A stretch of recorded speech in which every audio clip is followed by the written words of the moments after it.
ತ್ರಯಂಬಕೇಶ್ವರ ಮಂದಿರ. ತ್ರಯಂಬಕೇಶ್ವರ ದೇವಾಲಯವು ಗೋದಾವರಿ ನದಿಯ ಉಗಮ ಸ್ಥಾನದಲ್ಲಿರುವ ಮಹಾರಾಷ್ಟ್ರದ ನಾಸಿಕ್ ಜಿಲ್ಲೆಯಲ್ಲಿದೆ. ತ್ರಯಂಬಕೇಶ್ವರ ದೇವಾಲಯವು ಒಂದು ಪ್ರಾಚೀನವಾದ ದೇವಾಲಯವಾಗಿದೆ. ಈ ದೇವಾಲಯವು ಶಿವನಿಗೆ ಸಮರ್ಪಿತವಾದ ದೇವಾಲಯ. ಶಿವ ದೇವಾಲಯವಿರುವ ಈ ಕ್ಷೇತ್ರವು 12 ಜ್ಯೋತಿರ್ಲಿಂಗಗಳಲ್ಲಿ ಒಂದಾಗಿದೆ. ತ್ರಯಂಬಕೇಶ್ವರದ ವಿಶೇಷತೆ ಏನೆಂದರೆ ಇಲ್ಲಿನ ಜ್ಯೋತಿರ್ಲಿಂಗವು 3 ಮುಖಗಳನ್ನು ಹೊಂದಿದ್ದು ಈ ಮುಖಗಳು ಬ್ರಹ್ಮ, ವಿಷ್ಣು ಮತ್ತು ಶಿವನ ಪ್ರತೀಕವಾಗಿದೆ.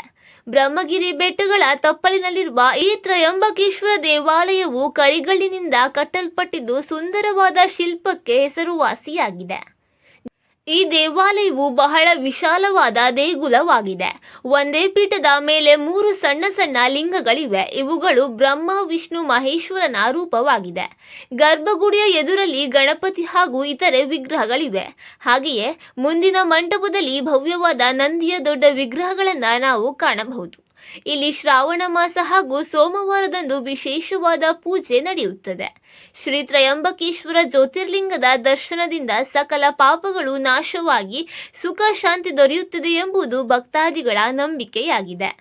ಗಂಗೆಯು ಶಿವನ ಜಡೆಯಲ್ಲಿ ಬಂಧಿತಳಾಗಿದ್ದ ಸಮಯದಲ್ಲಿ ಗೌತಮನು ಶಿವನನ್ನ ಕುರಿತು ತಪಸ್ಸನ್ನು ಮಾಡಿ ಭೂಮಿಗೆ ನೀರು ಹರಿಸಲು ಕೇಳಿದನು.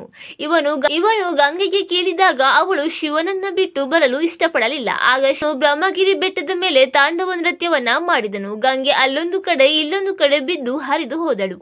ಆಗ ಗೌತಮನು ದರ್ಬೆಯನ್ನ ಮಂತ್ರಿಸಿ ಅದರ ಕಟ್ಟೆ ಮಾಡಿ ಅದರಲ್ಲಿ ಶಿವನ ಜಟೆಯ ನೀರು ಬೀಳುವಂತೆ ಮಾಡಿದನು.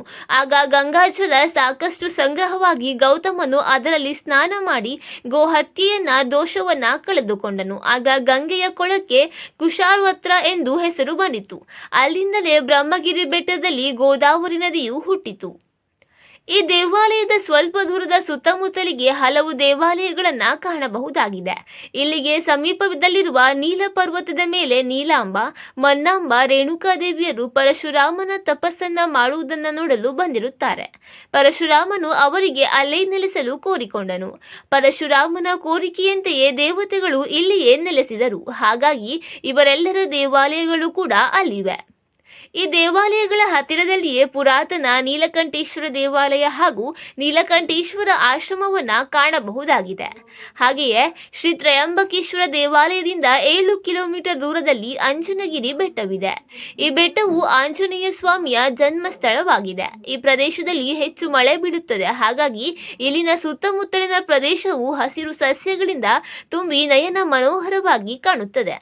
ಹನುಮಂತನು ಅಂಜನಾಳಿಗೆ ಜನಿಸಿದವನು. ಹಾಗಾಗಿ ಹನುಮಂತನನ್ನ ಆಂಜನೇಯ ಎಂದು ಕರೆಯಲಾಯಿತು. ಹೀಗಾಗಿ ಈ ಸ್ಥಳವನ್ನ ಅಂಜನಾದ್ರಿ ಬೆಟ್ಟ ಎಂದೇ ಕರೆಯಲಾಗುತ್ತದೆ. ಈ ಅಂಜನಗಿರಿ ಬೆಟ್ಟದ ತುದಿಯಲ್ಲಿ ಹನುಮಾನ್ ದೇವಾಲಯ ಕೂಡ ಇದೆ. ನೀವೊಮ್ಮೆ ಶ್ರೀ ತ್ರಯಂಬಕೇಶ್ವರ ದೇವಾಲಯಕ್ಕೆ ಭೇಟಿ ನೀಡಿ ದೇವರ ದರ್ಶನವನ್ನ ಪಡೆದು ಪುನೀತರಾಗಿ ಹಾಗೂ ಇಲ್ಲಿನ ಸಮೀಪದ ಪ್ರಸಿದ್ಧ ಸ್ಥಳಗಳಿಗೂ ಒಮ್ಮೆ ಭೇಟಿ ನೀಡಿರಿ.